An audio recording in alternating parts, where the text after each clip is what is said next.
sends to the gut.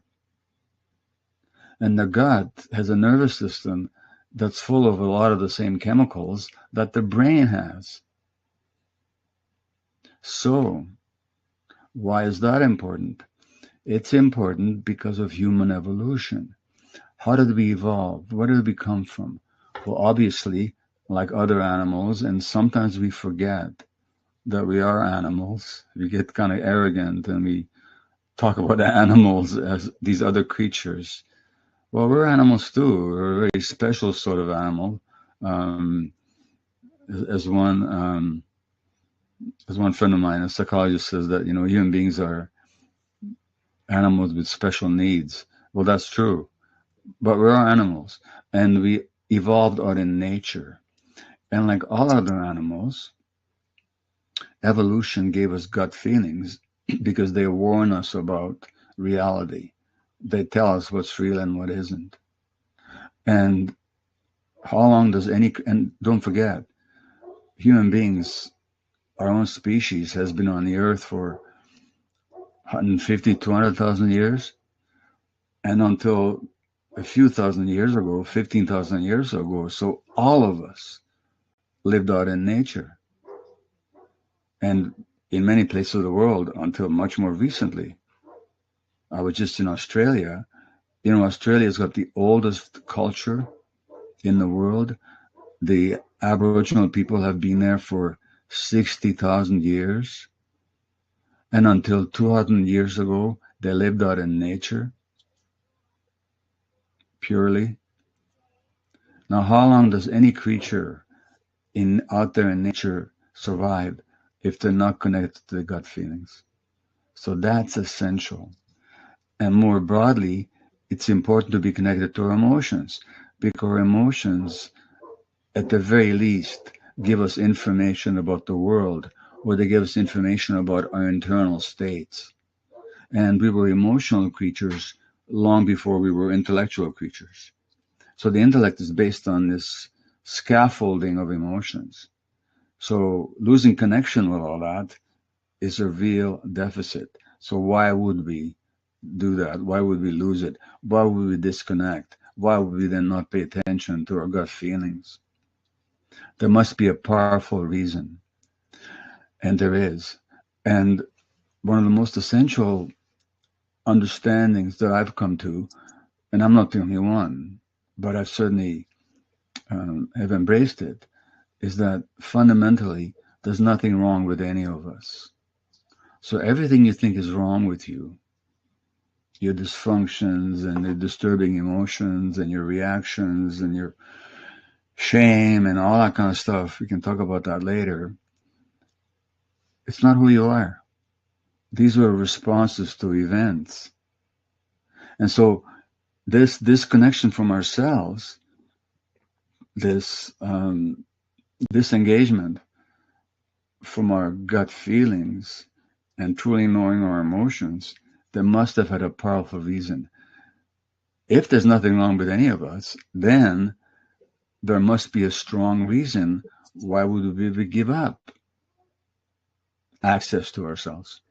And there is. Now that access to ourselves, that being in touch with ourselves, that connection, that's what I call authenticity. And authenticity comes from the word auto, the self, like an automobile. It's a self-propelling mobile. Auto, the self, autonomous. So authenticity is that connection. Why would we give it up? Well, that's because there's another need that we have as children, especially. It's a need that stays with us all our lives, as we all know, but it's never as strong and as imperative and as essential, as indispensable as it is in childhood, and especially in early childhood, but throughout. And that is attachment. And attachment, in this case, means connection. It's to drive to connect with other people for the purpose of being taken care of, or for the purpose of taking care of the other. That's the essence of the attachment drive. it's wired into our brains. We're creatures of attachment. And if you don't understand what I mean, just think of what that you felt the last time you and your partner had a falling out and you believed that you weren't loved anymore. You Mhm. only believed it for a day, like I did yesterday. I'll, I'll come to that later. Um, Right. uh, the the point is that we know how important attachment is, and now for the infant and the young child, I mean, for the adult, let's say nobody loved you, you could still survive. You'd be unhappy, Mhm. still survive, depending on how much you believed in yourself. But the truth is absolutely non-negotiable. So the human infant is the least mature, the least developed, and the most dependent, and stays that way for the longest period of time of any mammal. Think about it. A horse can run on the first day of life. Like the horse is born, half an hour later, the little colt can run. Now, still needs the mother, but can mobilize. Human child can't do that for a year and a half, 2 years. The horse's brain development is way ahead of us at the time of birth. So that's just there's reasons for that. I'm not going to go into here, but the point is we're born dependent. We're born needing depending on attachment. So we have this need for attachment, and we have this need for authenticity. Both clear survival needs, and Mhm. ideally we can have both. So ideally, in your friendships, in your important personal relationships, you can be yourself and still have the relationship so that you don't have to be somebody else in order to be accepted on the job or with your friends, with the people that you're close to. Ideally, and especially ideally, children can be themselves, have their gut feelings, have their emotions, and that should not threaten, undermine, or weaken the attachment relationships. But here's what happens. What if there's a conflict? What if there's a conflict between your need to attach and your need to be authentic? Well, then, what do you choose? Now, very frankly, one purpose of this masterclass we've developed here is to help you make a choice as an adult. To help you make a choice as an adult that as a kid you had no choice at all. Because the child cannot say to themselves, okay, I'm going to be myself. If they like me, they like me. If they don't like me, they don't like me. It's their problem. Mhm. Kid can't do that because his, her, their survival depends on being accepted. And therefore, if this conflict arises, it's not a question of a choice. And if you ask yourself, even as adults, what's it like for you when there's a conflict between your truth, what you feel, what you know to be valid for yourself, and you need to be accepted by others? How free do you perceive yourself? How much freedom do you experience to be yourself? A lot of people have great difficulty and they'll often give up their authentic being, their authentic feelings, their sense of authenticity for the sake of being liked and being accepted, even as adults, even though we don't depend on it anymore. Mhm. Now, for the child, it's not a choice. And one of the intentions of my teachings in this masterclass as well, and also just of this webinar, is to help support people to make that choice, to have that freedom, that if we have to choose between authenticity versus attachment, at least we're conscious of it and we're making a conscious choice, not just an automatic falling into a pattern. Now, what happens to kids is that they automatically fall into the pattern of giving up their authenticity. Why did they do that? Well, we can imagine two scenarios. One of them very disturbing, but still very common. The other much more common, not as disturbing, but still not helpful or healthy. The really disturbing situation is when children are actively hurt and abused. Again, I mentioned that I was in Australia just recently. A study there a few years ago showed that tens of thousands of children there have in recent decades been abused in institutions like schools and the church. Tens of thousands. And that's happened a lot, especially to indigenous people, but not only, of course, here in North America, and so on. Now, when a child is being abused, whether it's emotional, sexual, physical, whether the circumstances are chaotic or threatening, whether there's violence in the family, whatever's going on, what can the child do? The gut feeling of the child says to run away. That's what our gut feeling is. If there's no help, I mean, actually, our original reaction is just to ask for help. That's what babies do. When a baby's in trouble, first thing they do is they ask for help.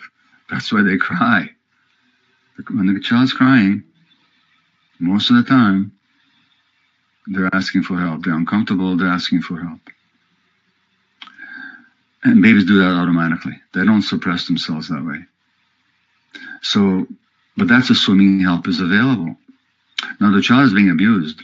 There's no help available. The gut feeling says, run away. Well, can't. When you're 2, 3, 4, 5, 6, 7, you can't run away.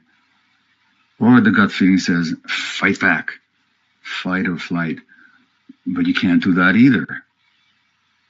So you can't ask for help, you can't fly, you can't escape, and you can't resist. So what do? You disconnect from yourself, you freeze. Now, when do people freeze? When do you get freezing? You get freezing when you go to a dentist. And it's going to hurt. So they give you freezing so you don't feel the pain. And that disconnection is a survival mechanism on the part of the child. It's not a mistake. It's not a weakness. It's not lack of courage.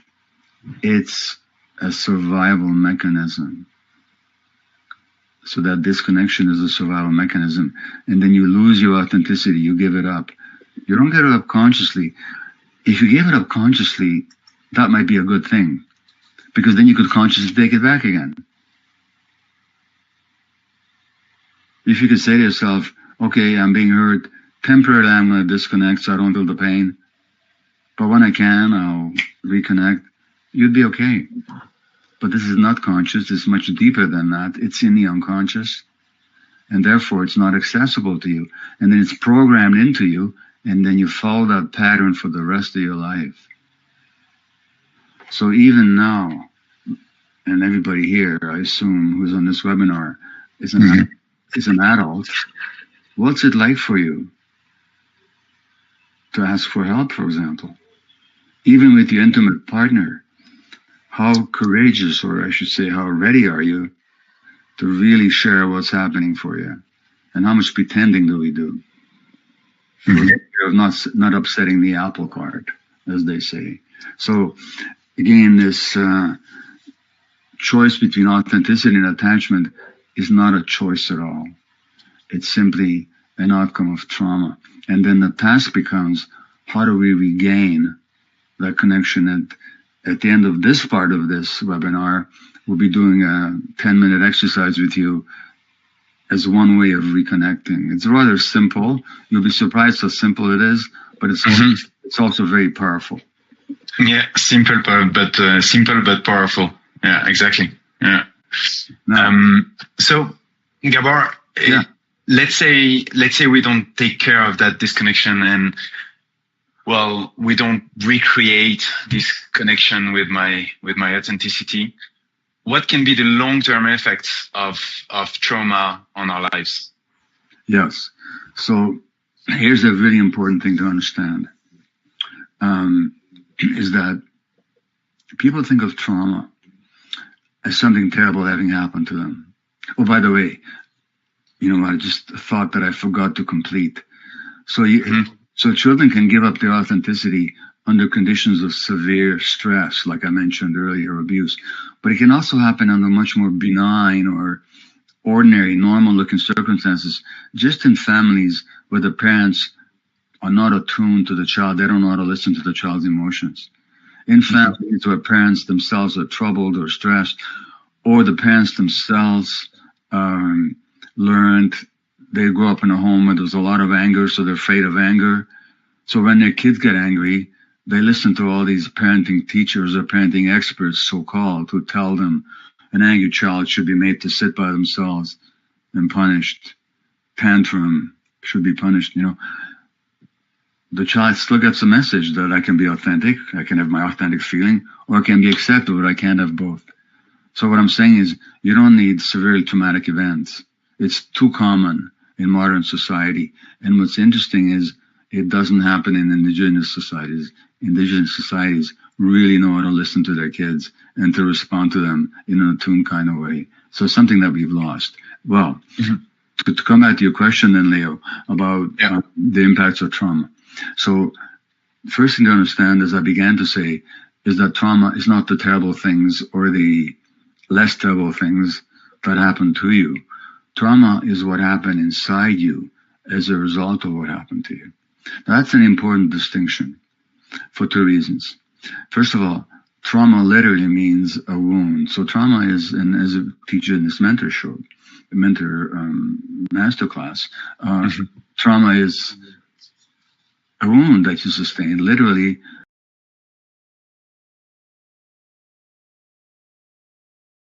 trauma means wound. That's what the word actually means. Now, it's the nature of a wound that unless it heals, it keeps hurting us. So trauma is not what happened to you 20, 30, 40, or in my case, 80 years ago.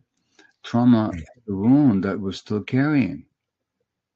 That's a good thing, because if trauma is what happened to us all those years ago, guess what?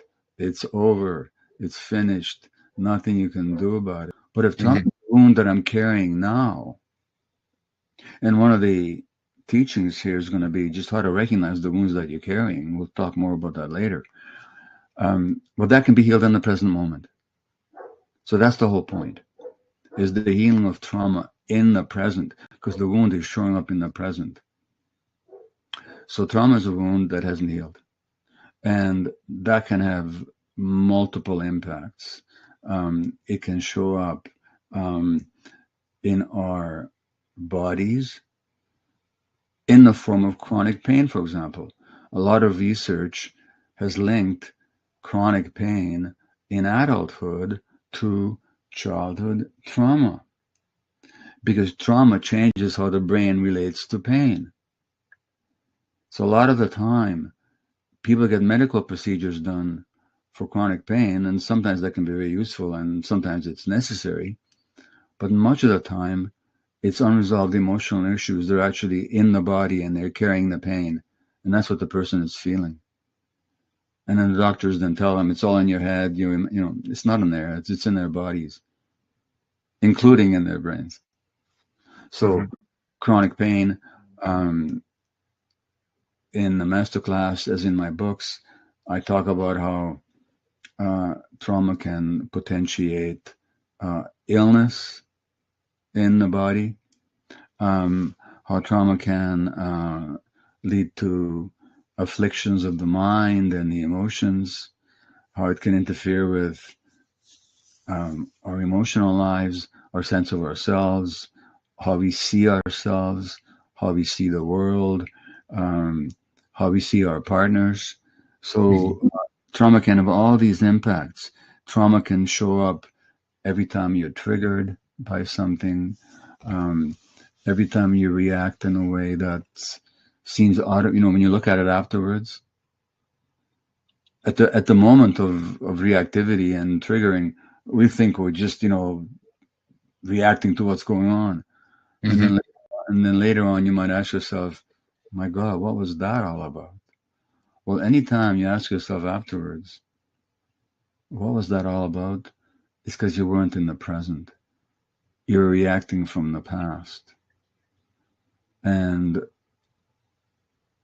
one of the things that trauma does is it obliterates the distinction between the past and the present.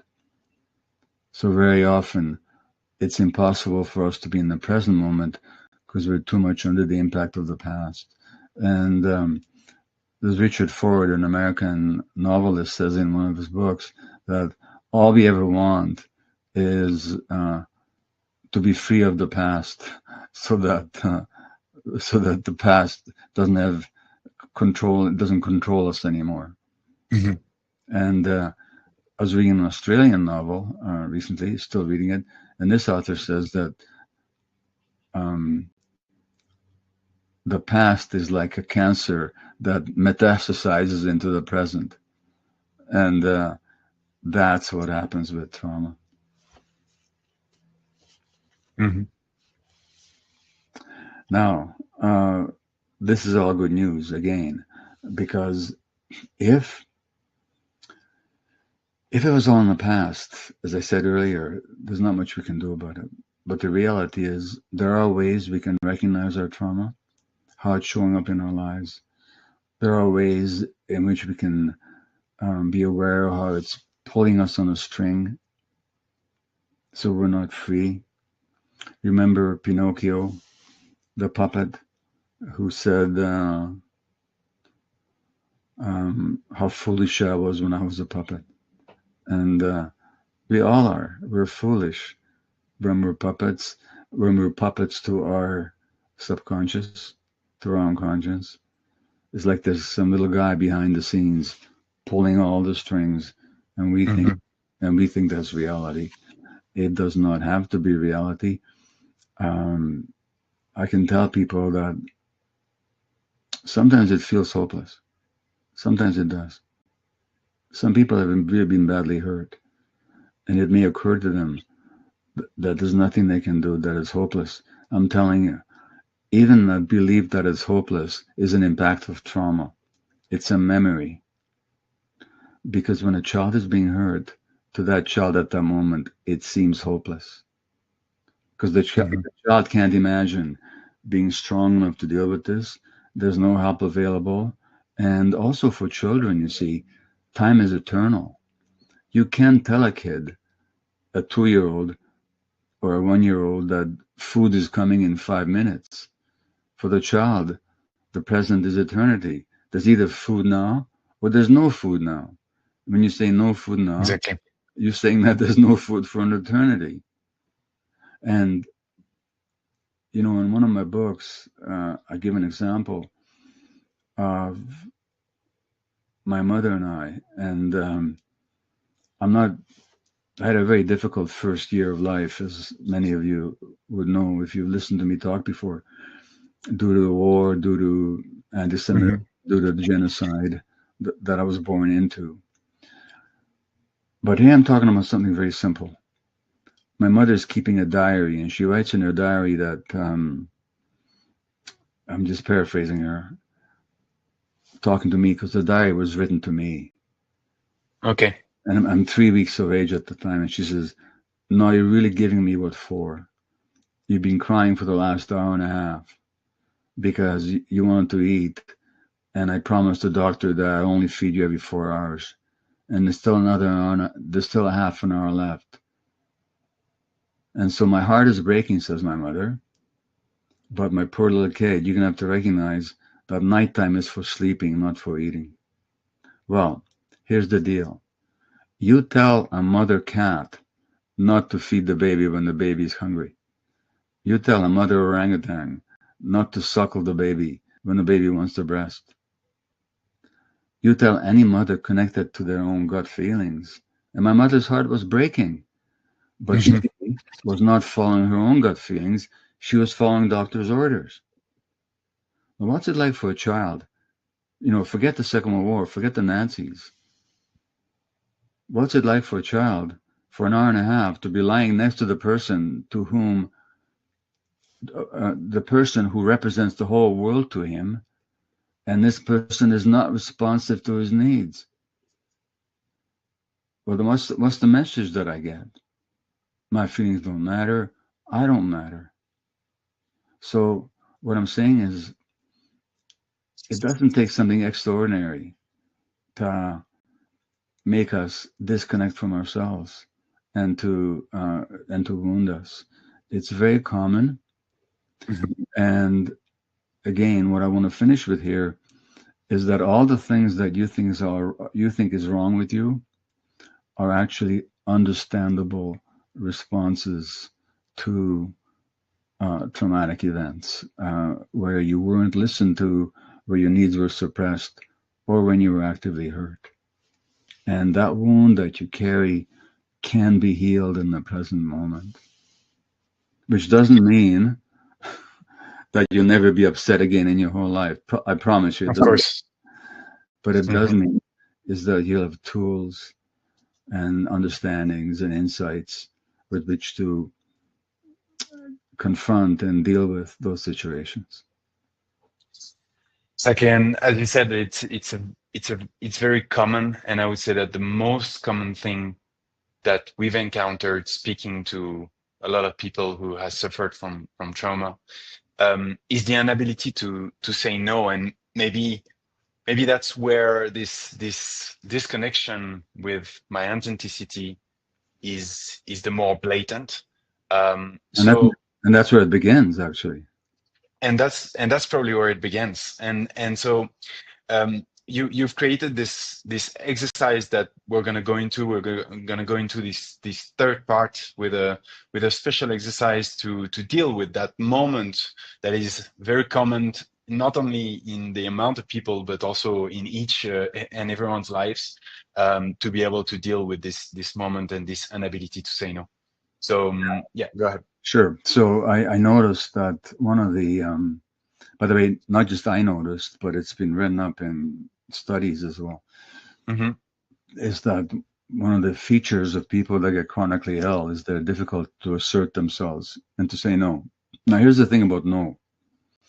If you're a parent, if you have been a parent, you'll know this. At age 1.5 or so, between 1.5 and 2, your sweet little, cute, cuddly little baby is going to start saying no.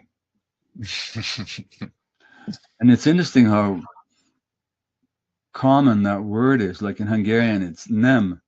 In Russian, it's niet. In French, it's non. In German, it's nein. You know, it's interesting how internationally. Anyway, at least the European languages. In any case, the kid starts saying no. Now, why does the kid start saying no rather than yes? Time to put your shoes on. Yes. Time for dinner. Oh, yes. The kid says no, because nature programs that into the child. Before we learn how to say yes, and before our yeses mean anything at all, we have to be able to say no. If I call Leo, if I flew to Paris and I call Leo, you're welcome.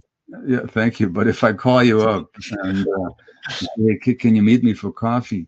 And you've been up all night with a sick relative, or you've been stressed out, tired, and you don't feel like saying yes, but you don't know how to say no, then your yes doesn't mean a thing. Your yes doesn't mean that you like me. Your yes doesn't mean that you want to be with me. Your yes doesn't mean that you want to do this. The gist is that you don't know how to say no. So we have to learn how to say no before you know how to say yes. And that's why nature programs the no before it programs the yes. Now, in a lot of families, that's not acceptable. And the kid, for all kinds of reasons I'm not going to go into, but then the kid gives up the capacity to say no freely. So this exercise is designed to help you recognize and deal with your difficulty saying no. So I'm going to ask you a series of questions. And I think, Leo, you're asking people to write their answers into the Yes, it would be great if for each of these questions you can answer in the chat, and maybe we can read some of those through. Okay, so the first question is, in what areas of your life do you have difficulty saying no? And you can think of maybe this week. This is an exercise people can do once a week, by the way. And then they've told me that just doing this exercise once a week has made a huge difference for them. Just a simple Right. exercise. The first question is, where did I have trouble saying no? Now you can answer this question specifically, like where this last week did I have trouble saying no, or in general, where in life there are difficulty saying no. This tends to be in two areas. It tends to happen in personal relationships with spouses, with for adult kids with parents, with friends, or on the job. Oh, we have Jen, we have professional, Angela, work, a lot of work, also to family members, for Darren, work, relationship, work and marriage, Yes.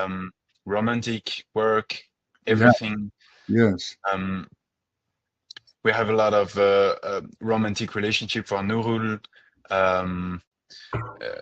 children for Verna. So yeah, relationships, and work, Okay. and a lot of everywhere for a lot of people. Okay. So here's the deal.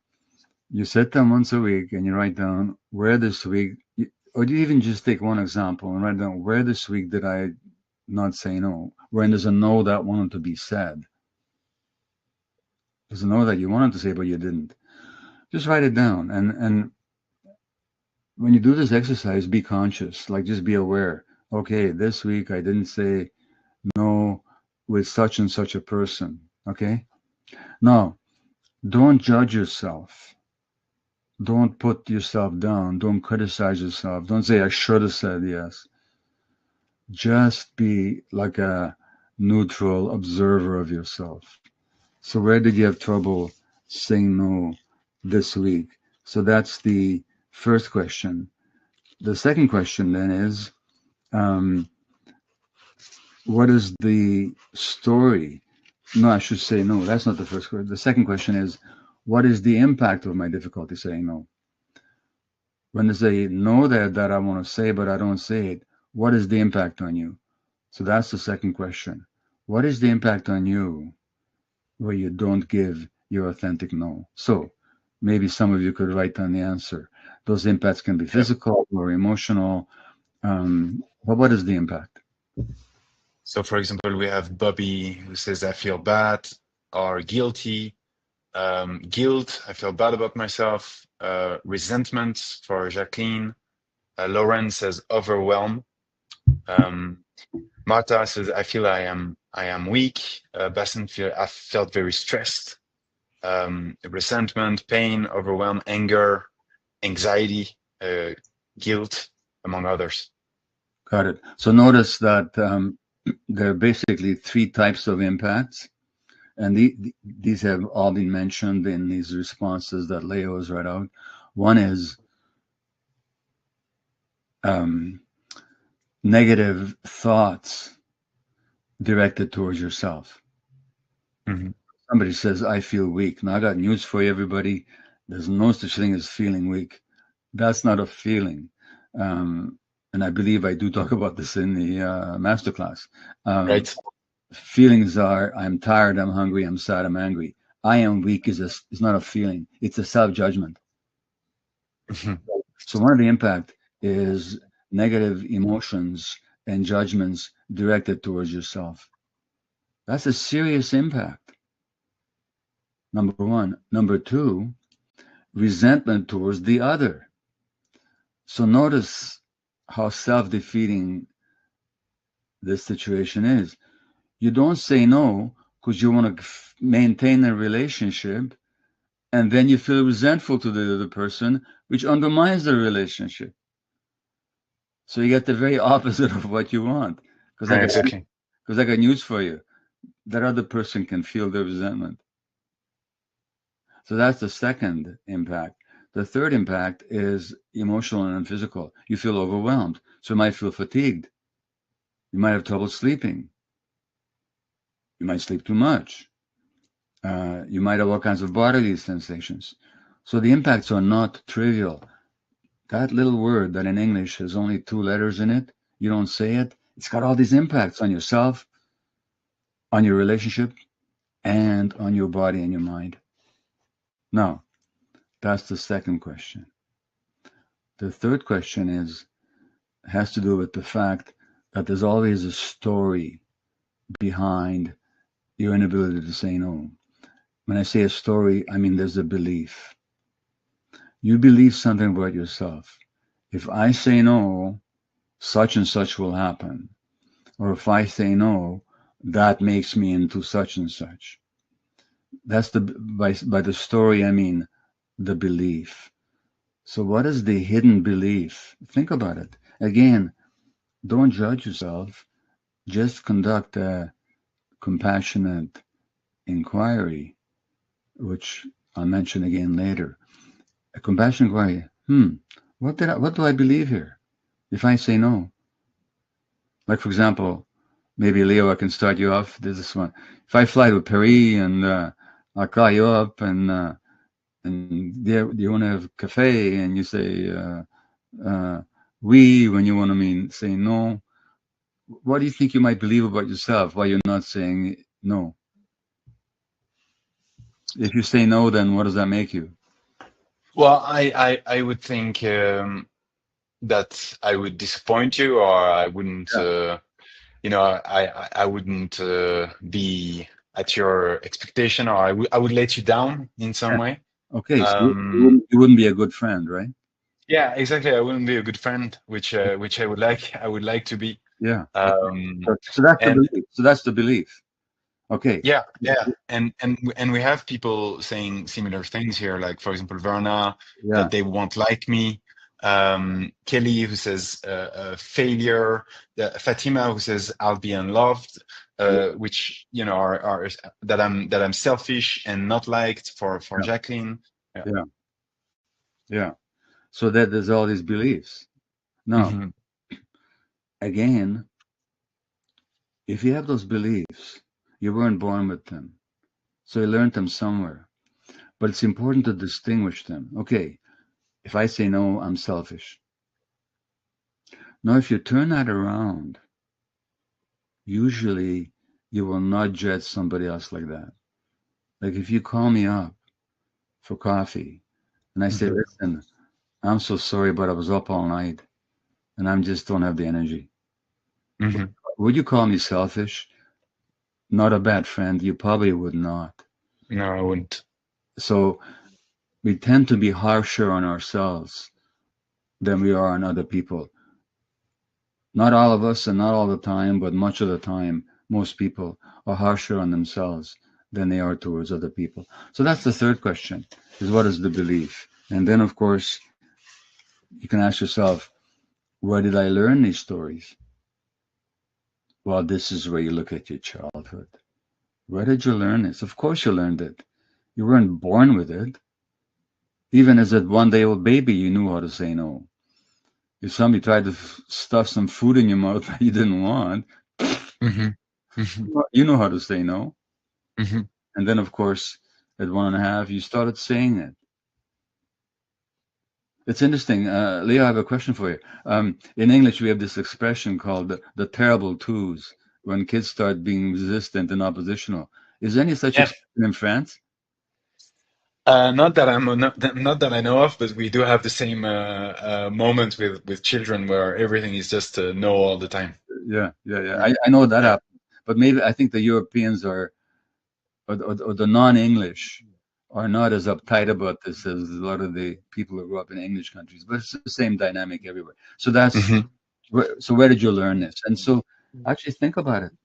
Just spend some time, write it down. Where did I learn this? And the reason it's important to distinguish what the belief is and where you learned it is, because then you can deal with it.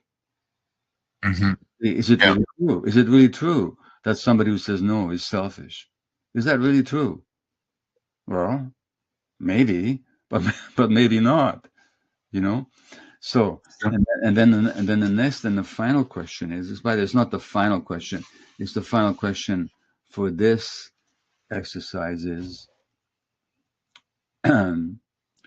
where are you not saying yes that you want to say yes?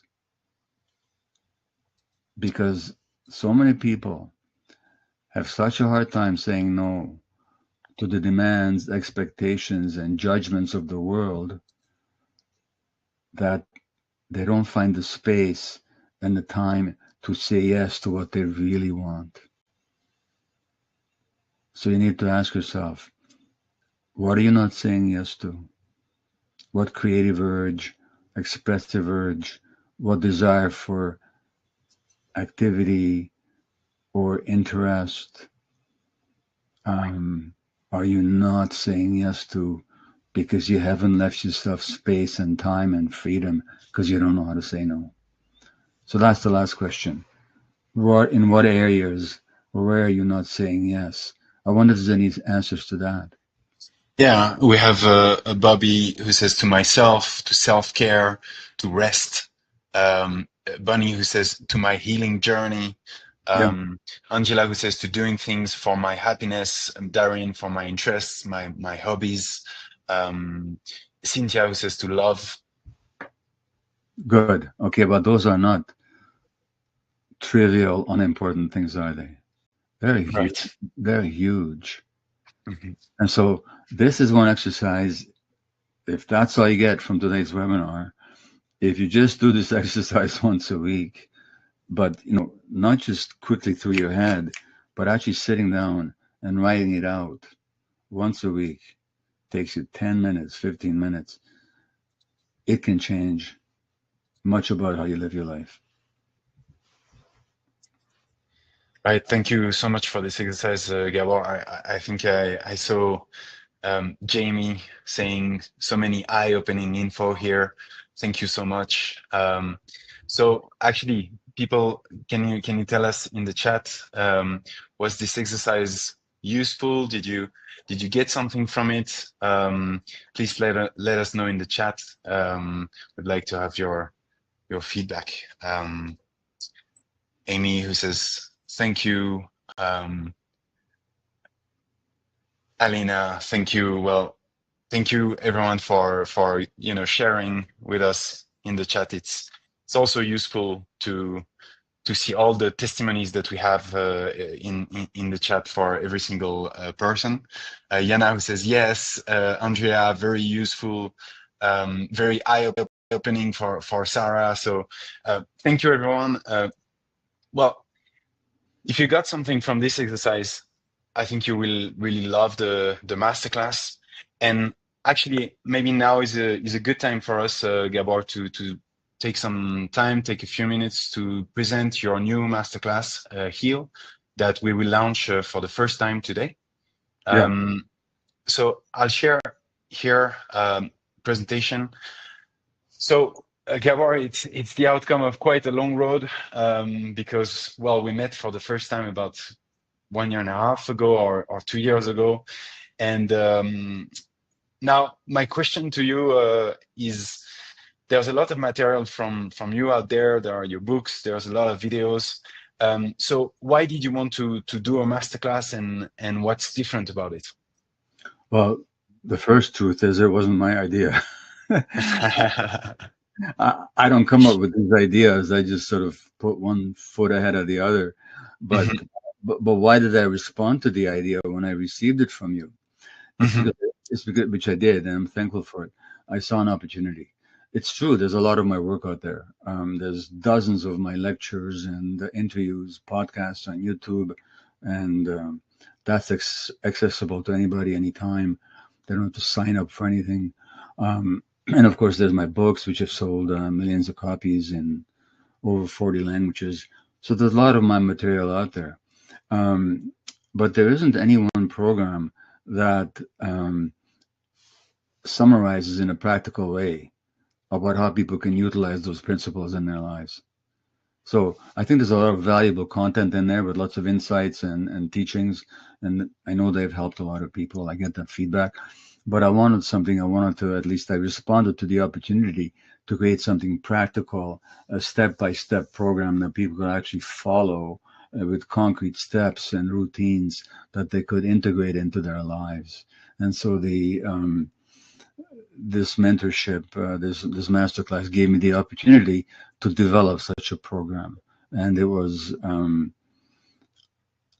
know how to say this. Um, I rarely develop anything on my own. I just sort of present my ideas. So I needed help to develop it, and you and your team gave me that help. The other thing is that when you see me being interviewed, even live or on a podcast, um, I think it's good stuff.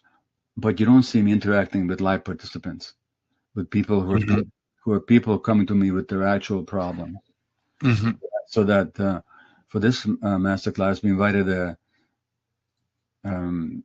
a group of people, volunteers, who are willing to share their own stories, their own challenges, their own problems, and have them interact with me in attempt to gain some insight and some transformation around these problems. So it's live and it's interactive, and you'll see me in action with these people.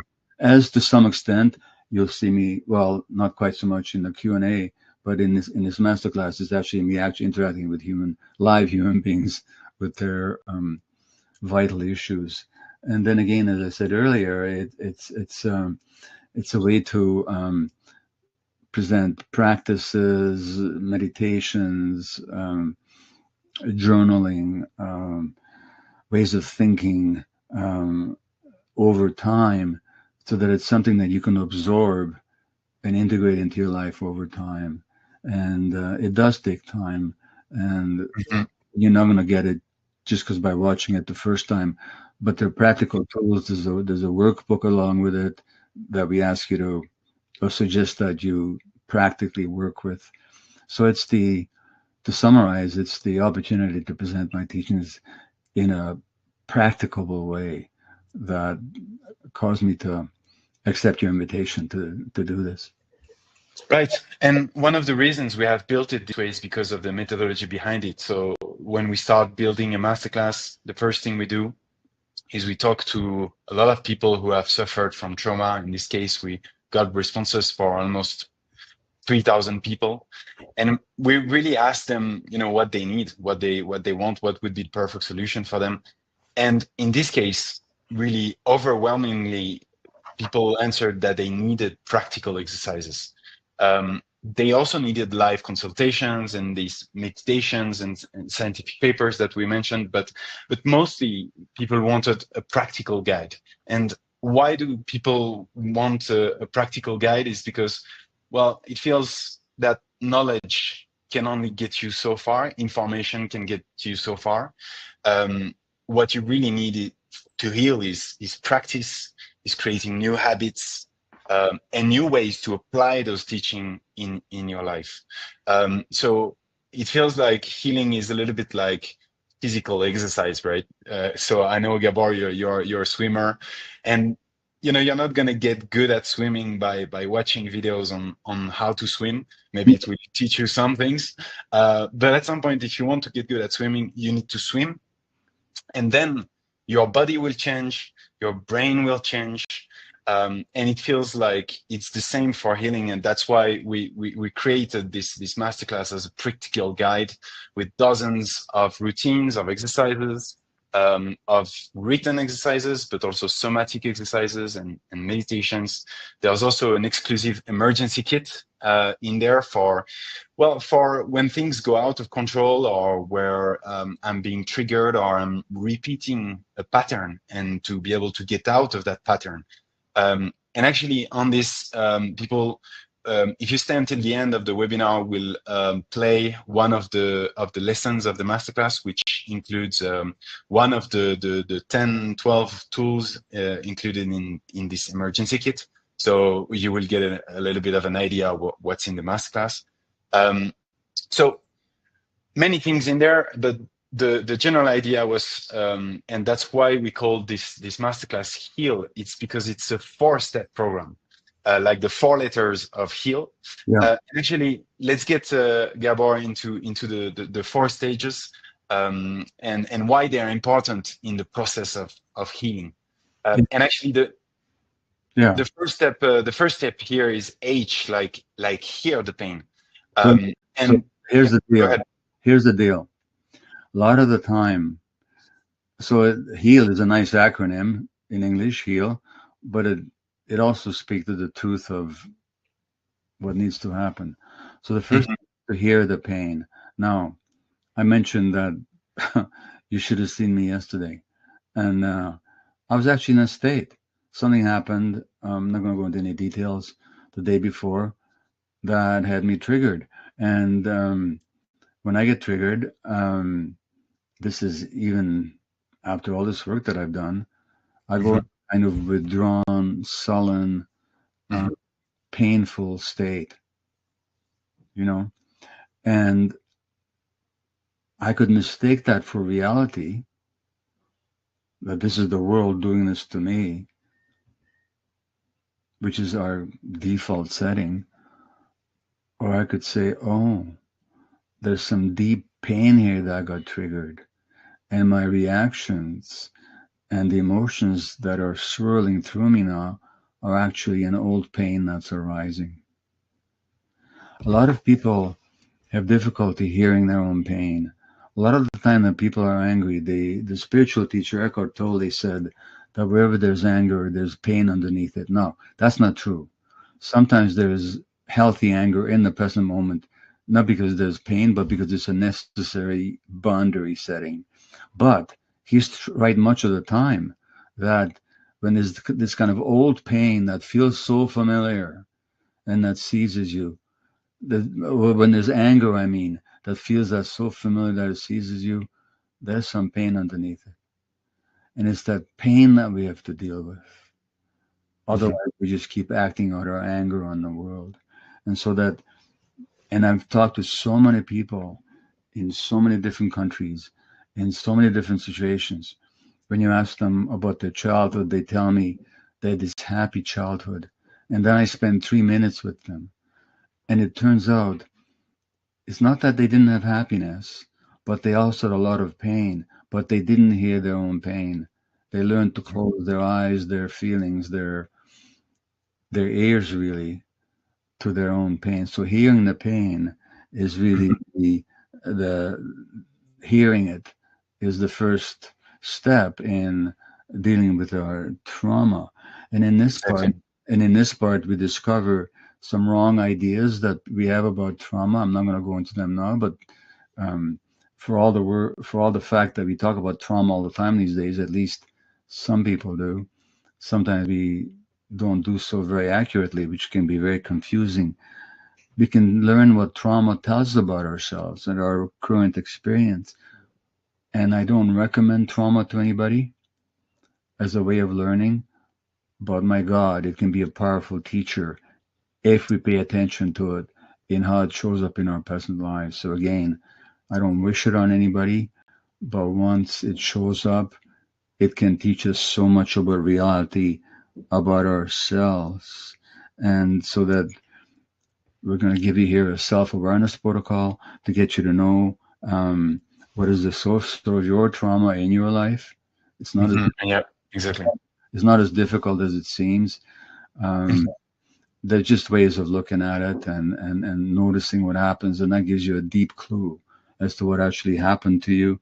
And then there's exercises to trace the impacts of trauma, which, as I said earlier, can show up in your behaviors, your reactions, your relationships, in your physical health, to the point of severe illness or milder symptoms, and of course in mental health, and not least of all in addictions, because addictions, as I've often said, they're not a primary disease.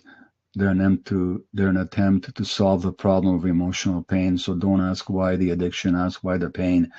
And then we hope to teach you some exercises for behavior addictions. Yeah. That, given that addictions are always come along to meet some kind of a need, then can you meet those needs through other practices that don't cause harm like addictions do? So really, that's the essence of this here, the H part, the pain part, is to understanding your trauma, and that's what this section is about. Yeah, exactly. And so there's a few questionnaires on there, and so once I've learned through this process, hopefully to decipher the symptoms and what trauma has to tell me in my life. Something that we got so many questions on when we were building the masterclass is, how can I go from mentally understanding what happens to me within the trauma to actually changing it in my body and really healing on a deeper level. And that's the topic of the next part, which is empower yourself to heal. Yeah. And so it's really true that the reason talking therapies by themselves can be helpful but limited in their potential is because trauma isn't just a question of ideas that we have, isn't just beliefs that we have. They involve ideas and beliefs that we have, but they're also embodied. It actually happens in the body. It happens in the gut. It happens in our nervous system. It's embodied in our cardiovascular system, in our bodies, in our muscles, in our connective tissues. And so we have to be able to find ways of being with those traumatic manifestations when they show up. And most people, when they have these unpleasant impacts show up, they try to run away from them.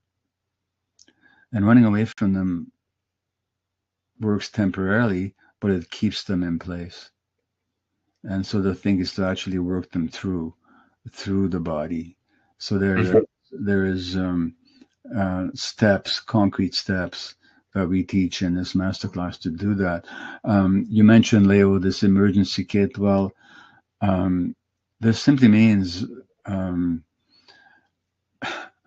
there's a fire, you need to be able to put it out, and what happens when we get triggered is the part of our brain, which is the mid-frontal cortex here, right in front, right behind the forehead here, is job, amongst other things, is what we call a response flexibility.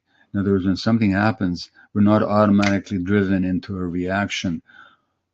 As Rollo May, an American psychologist, says, is that between the stimulus and the reaction, the response, there's a gap, and in that gap is our freedom, where we can choose our response. What happens in a traumatic situation is we lose the capacity to choose. That gap disappears, and we go from stimulus to reaction like that. Mm-hmm. The idea of the emergency kit is to buy us some time, so that we don't just go into the reactive mode, or if we do, we come out of it more quickly. Here's where I also teach about what I call the 4 A's of healing, which I talk about in my book, The Myth of Normal. And that means healthy anger, which I mentioned before is a boundary defense.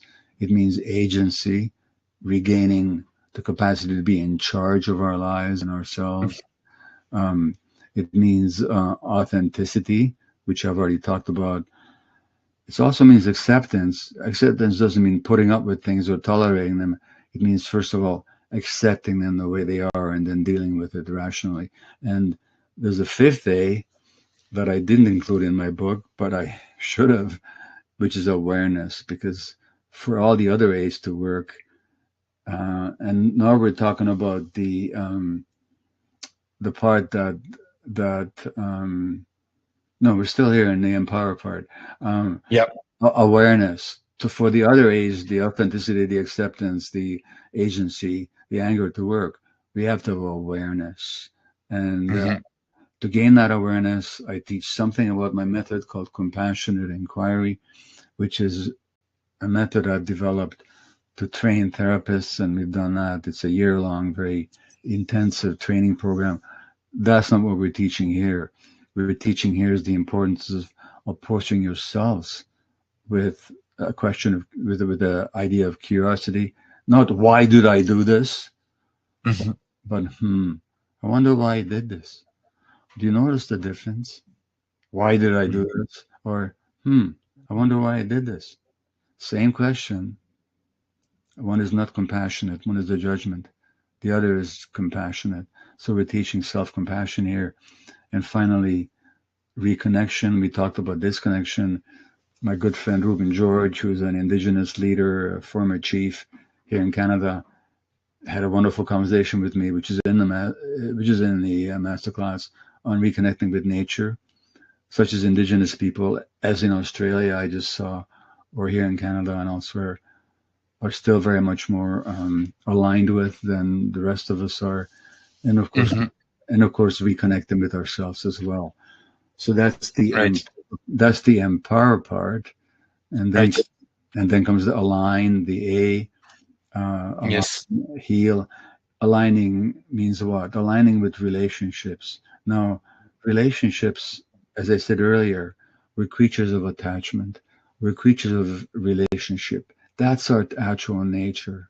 We're not rugged, aggressive, greedy individuals by nature. That's ideological distortion of who we are. We're creatures of attachment, creatures of relationship. So relationships need to be protected. And that means our intimate relationship need to be protected. And I'll tell you, very often in my own life, and what has created problems is when I'm not looking at the relationship and protecting the relationship, I'm just looking at what do I want, you know. You can be authentic and look at the relationship at the same time. In fact, that's the whole point. To protect the relationship between couples, friends, between couples and friends, and of course with parenting, right? Because a lot of we got so many questions on how can I protect my children, how can I protect them from my trauma, but how can I protect them from trauma in general. And I think among other things here in the part 3, it's really what we try to address. Gabor, I see that the clock is ticking, and I really want to get to the Q&A. Maybe you can mention briefly about this part, and also maybe the part 4, and then we'll get to the Q&A. Well, again, briefly in the align part, we're talking about relationships with others, and including and especially our children. And for that, we have to know what children's needs are, which we do teach. We know every parent wants to know how not to pass on our trauma to our kids. To some extent, we all do, but we can minimize that.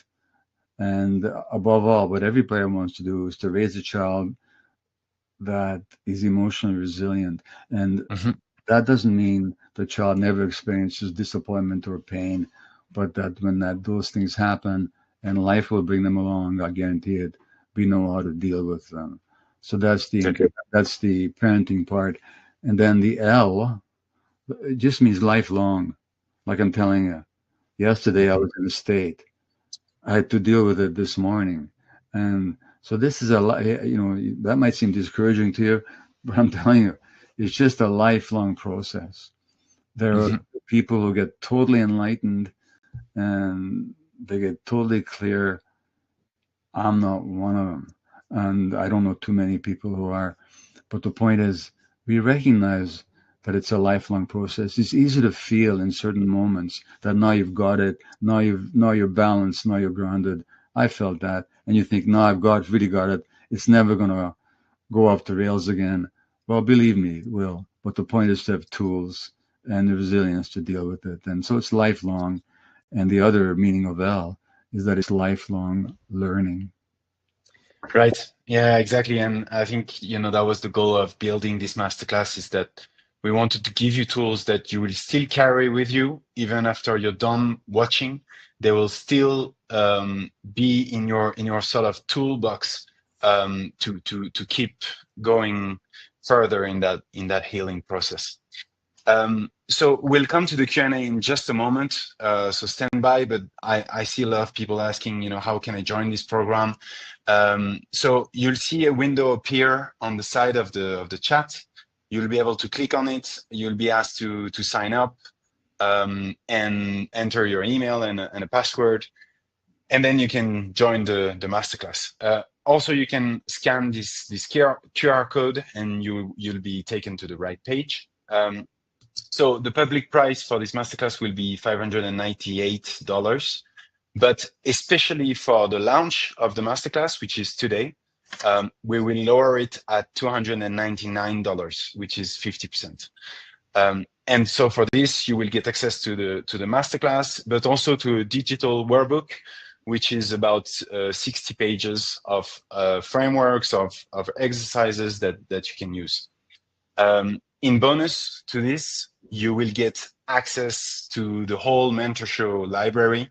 So there's more than 100 programs on there, on self-confidence, on trauma, on also managing relationships.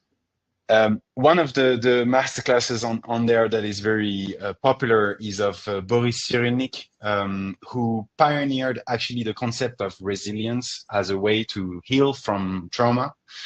He's a doctor whose parents were taken away by the Nazis when he was 4, and since then he's built really this notion of resilience as a way to heal. And he has a very popular course on Mentor Show, and actually every day we get testimonies of people who say that thanks to this course they've overcome their trauma, they find ways to feel empowered again and to be able to face their past. So we're very proud of this kind of testimonies. As a founder of Mentor Show, you can imagine how rewarding it is to have this kind of reviews. And we hope that it will be the same for Gabor's masterclass.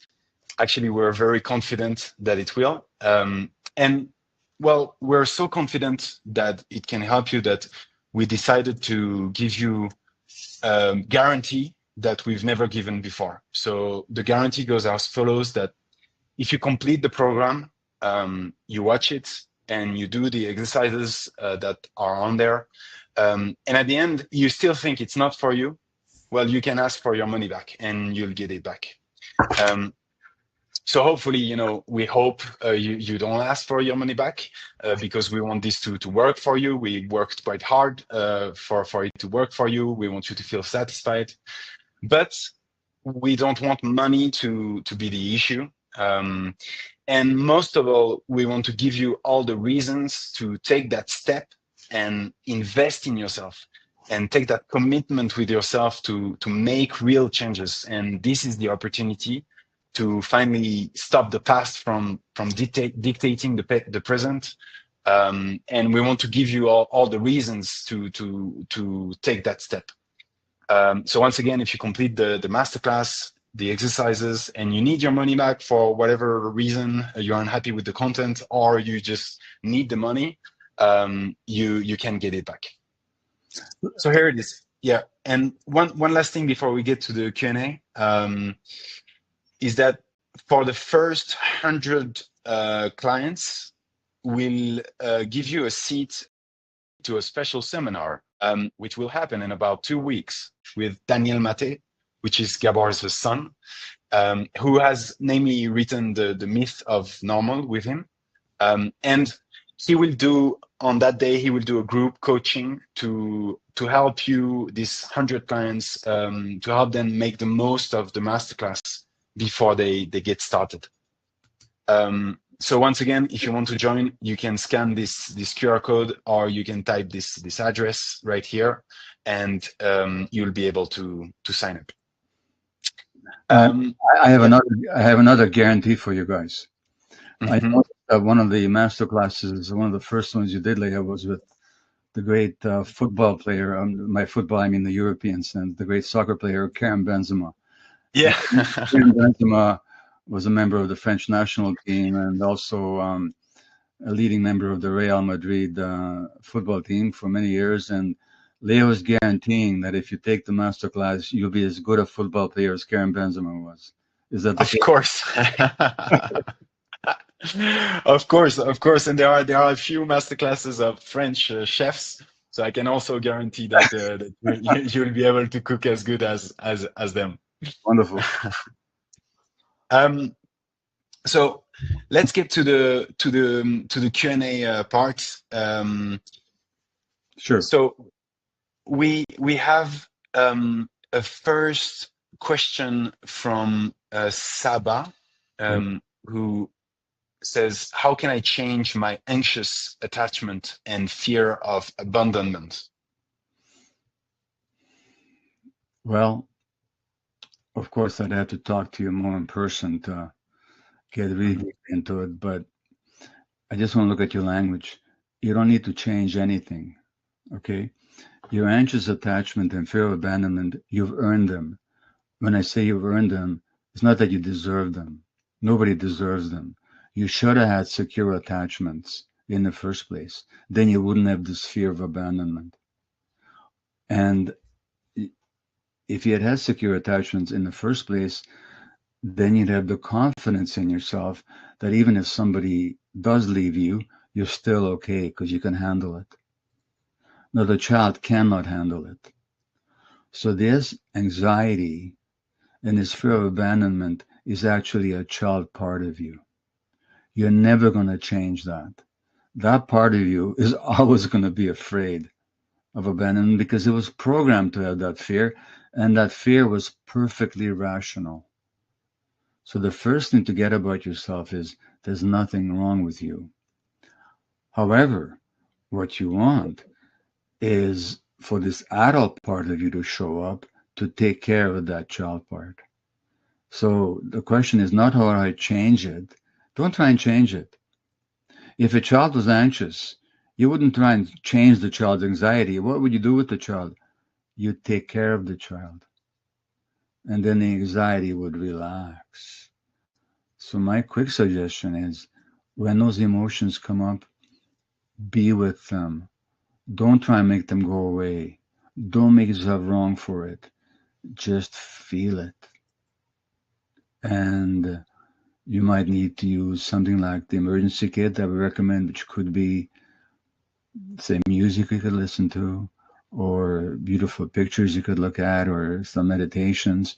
But the point is, above all, allow your body, because when you have that anxiety and the fear of abandonment, it's not just up in your head, it's in your body.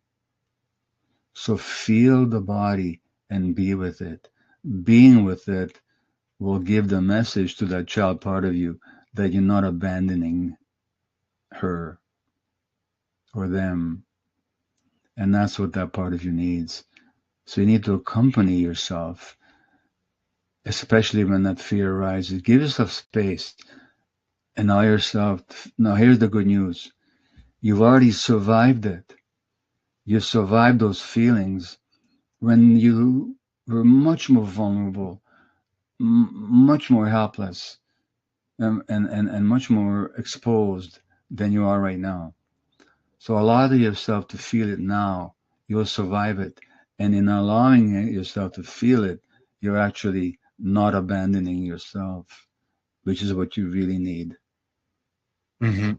Yeah, and I remember in the masterclass there is this daily practice, right, which is quite an essential part of the masterclass actually, because it's a routine that you can do daily, and that is made exactly to rebuild that connection with your body and to be able to listen to it. So we get a few questions on the masterclass that I will answer. So Ron, for example, will I get access to the masterclass and the workbook if I pay today? So yes, when you sign up and you buy the masterclass, you will get instant access to both. And also we have Aliyah who asks, how does the guarantee work? So the guarantee is the following: is that if you watch the masterclass and you do the several exercises that are on there are written exercises, but also some somatic exercises, meditation, and you in the end, you have a change of thought. You don't want it anymore. You don't think it was for you. You can just reach out to us, hello@mentorshow.com, and you will be asked to send us the exercises that you did, but then you will get your money back. And as I saw one of the comment actually of Jeff, this money back guaranteed, like this one is rare in my experience. I can confirm that it's very rare, and actually I've never seen it anywhere. So next question we have is from Val, and who asks how to deal with the trauma from a narcissist mother. Yeah. Well, again, the first question is about you. So rather than focusing on the mother, because we tend to, this is a very common question these days, by the way. So thanks for asking it. Rather than focusing on the behavior of the mother, and rather than diagnosing the mother, I actually advise people not to diagnose anybody else. I mean, your mother may have behaved in narcissistic ways. I'm not making it wrong, but take the focus of diagnosing her and put it on what impacts in yourself are you trying to deal with? Because when you put the question in terms of how do I deal with the impact of a narcissistic mother, you're making it about her. But if you say, I fear abandonment, or I have a lot of emotional pain, or I have a lot of anger, or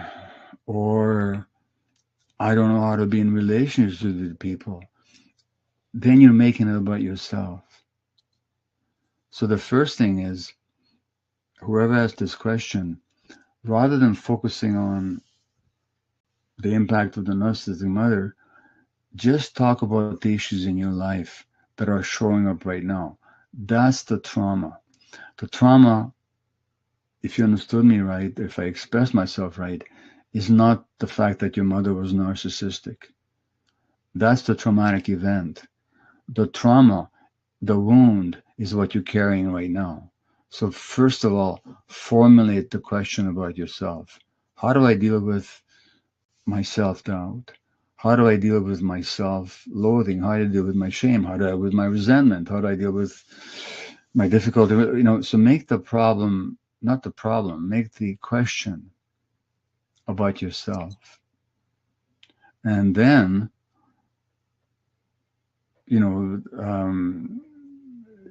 a lot of my talks and my books, so particularly this masterclass, talks about how to deal with these wounds that are in ourselves. But the only thing I can say here, without knowing more about you personally, is make the question about yourself, not about your mother. And by the way, I'll tell you one more thing. I've certainly behaved in narcissistic ways towards my family. I really have. I never meant to. Nobody ever means to be that way. I'm not making excuses, and I wish I hadn't been that way, but I was. And there were reasons for it that had to do with my own trauma. I'm not asking you to forgive anybody or to excuse anything, or to forget anything, but the less you can hang out with resentment and about the other person, and the more you can just look at, well, what is it that needs healing in myself, the closer you'll be to empowering yourself. I'll put the QR code again because I see some people are asking for it. I can also answer a few questions. We have Mona asking, how long does the masterclass last? So there's a little bit more than 6 hours of content. Some of it is are lessons, but some of it is also go-along exercise. So there are things that you can download on your phone, and whenever you need it, you can use those offline. So next question, I also see some people saying that they have trouble to connect. If you have an issue connecting, don't hesitate to send an image, a print screen to hello@mentorshow.com, and we'll fix it for you. So next question is Farah. So Dr. Mate, I often struggle with feeling undeserving of good things, even when there's no logical reason for it. I suspect this stems from early conditioning, guilt, and a deep-seated shame. How can I begin to unlearn these patterns and develop a true sense of worthiness beyond intellectual understanding? Okay. Well, it's a very common and a very important question. Right. First of all, let me give you an answer I've already gave before, but people do take some time to get the point. There's no such thing as feeling unworthy. That's not a feeling.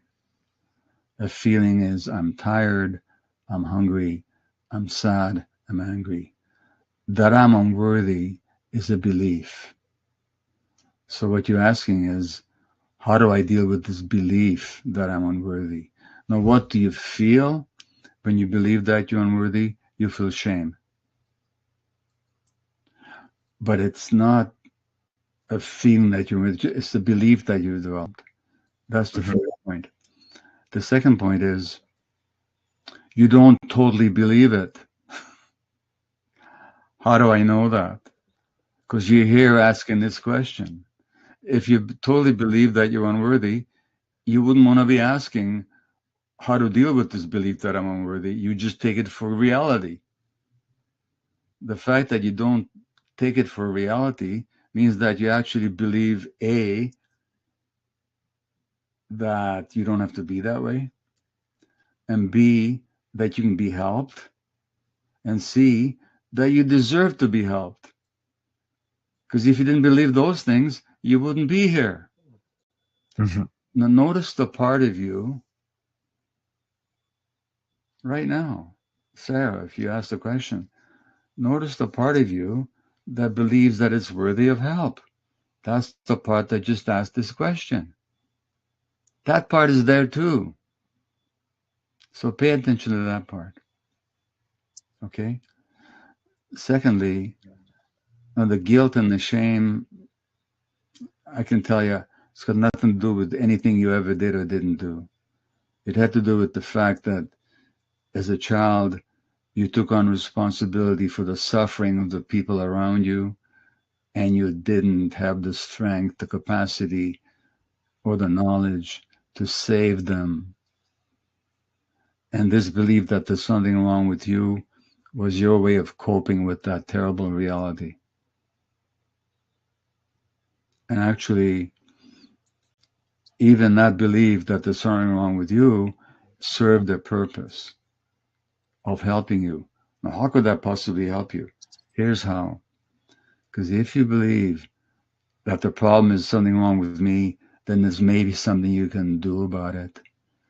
And that's much more acceptable for the child than to believe that the world is completely gonzo and wrong and terrible, and there's nothing I can do. So even the belief that there's something wrong with you came along as a way of making the world bearable for you. No, you don't need to keep carrying it. I can't possibly, just as answering a question that quickly, help you divest yourself of that belief. But believe me, it's only a belief. It's a belief that you acquired not because you ever deserved it, but because you had certain experiences to which you responded that way. And the good news is you're here not completely believing it, because if you completely believed it, you wouldn't be here. So pay attention to that stronger self-belief part of you as well, because believe me, it's there. That's my quick answer to that very deep question. Yeah, it's not easy to answer to these questions quite so quickly. I'll also answer a few questions we got on the masterclass. So when does the masterclass start, and what does the lesson frequency look like? So when you buy, so that's Barbara asking, when you buy the masterclass, you will be able to have instant access to everything, right? So you will be able to watch it in one go if you want to watch the 6 hours, or you can watch one lesson every week. This is up to you. It's on demand.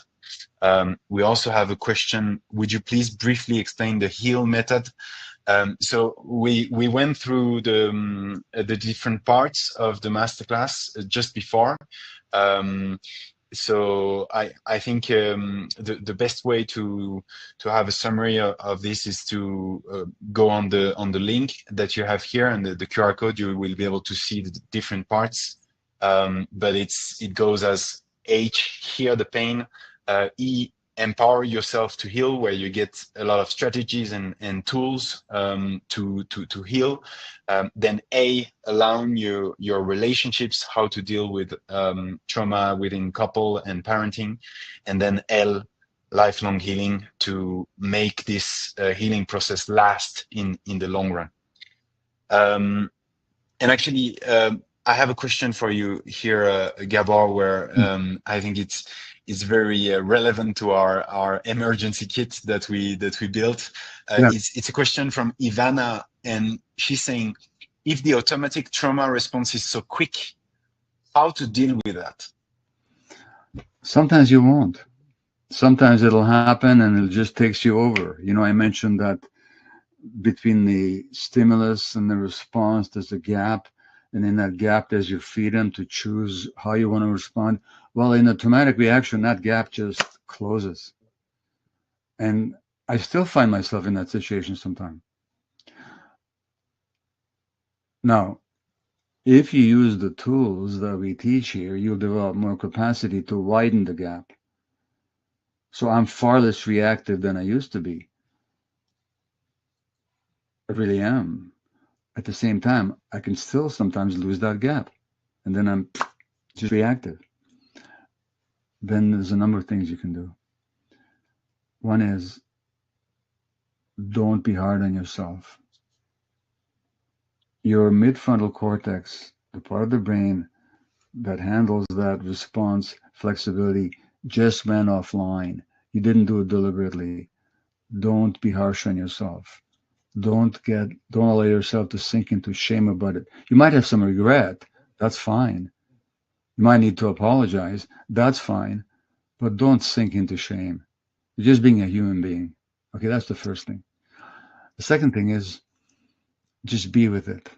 And this is where the emergency kit comes in. Be with it, allow it to be there, find some ways of getting some distance. And when you've got the distance from it, then you can go back and work on it. Well, what actually happened here? What happened was that some old brain circuit of mine got activated. And the more you look at where that came from, and the more space you give yourself, the more you'll develop that gap. But the long and short of it is, if that happens to you, you're a human being, that sometimes people talk about losing it. What is it that they lose? They lose that gap. They lose that response flexibility. They lose their adult self. It happens. And you can go back and deal with it, but use it as a learning experience rather than as an experience to beat yourself up about. Mm-hmm. Yeah, I especially liked, I remember one of the tools in the emergency kit, which is a message to yourself, which is yourself recording a message to yourself in exactly that situation where you're going to get triggered. So you'll get a methodology to build that message, to write it, and then to record it. But you will also get the message of Gabor to himself. And I think that's very valuable to be able to sort of pick up whenever these triggers come by. I want to share, before the next question, I want to share the comment of Dana, who said, "I'm so incredibly thankful for this opportunity, Gabor. I appreciate you and your willingness to share your wisdom and experiences with us. I signed up for this masterclass, and I am looking forward to diving in. So, well, thank you, Dana, for sharing this. It's very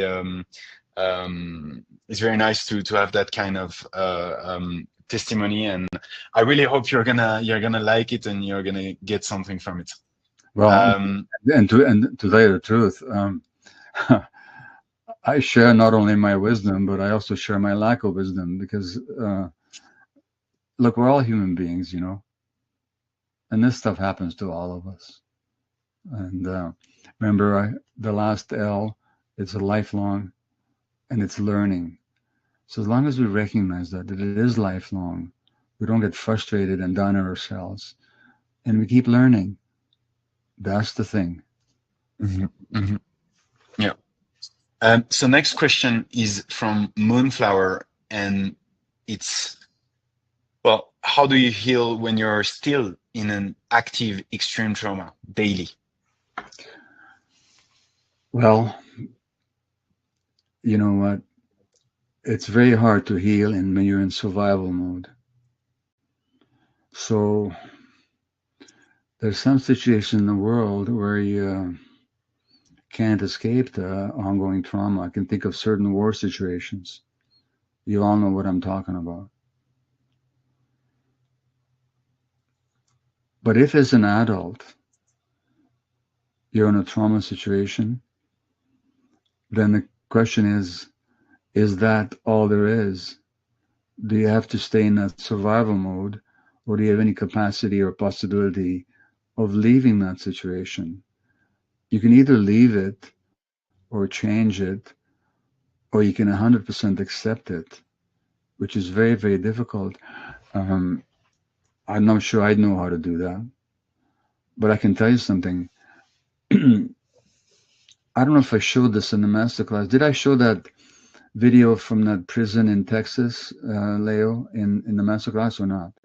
You remember that or not? I have a video from a guy on death row in Texas.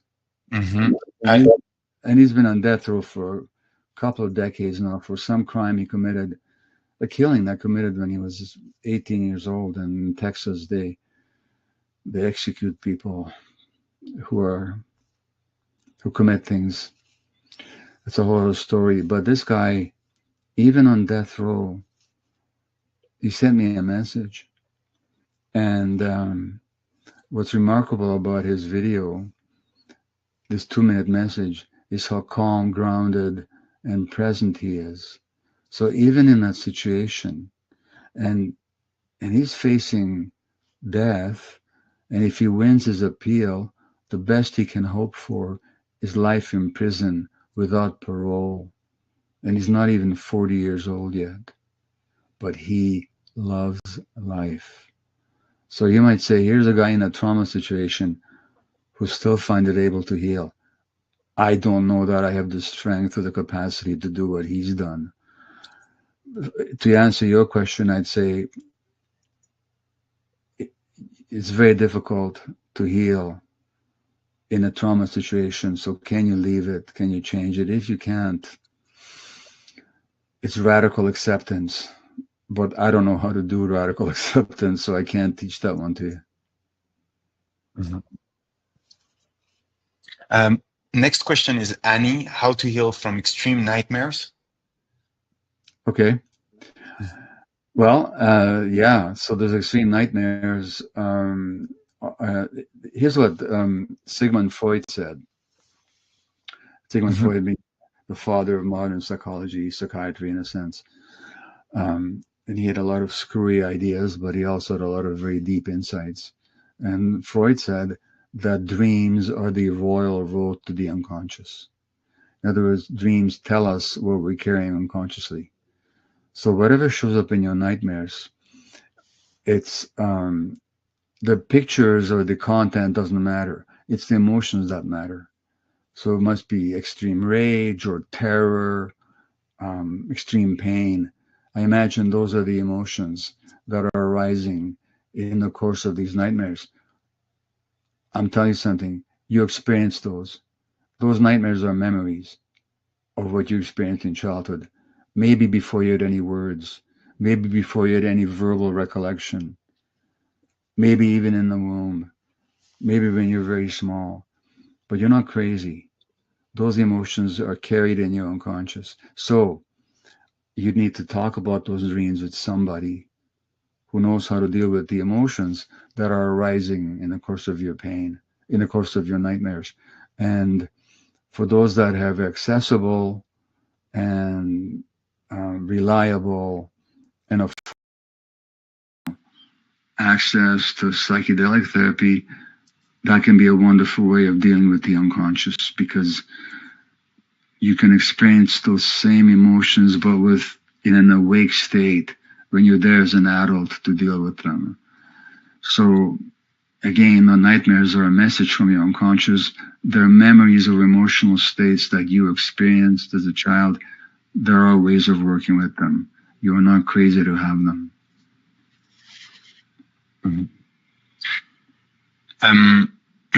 I see Fernanda, the link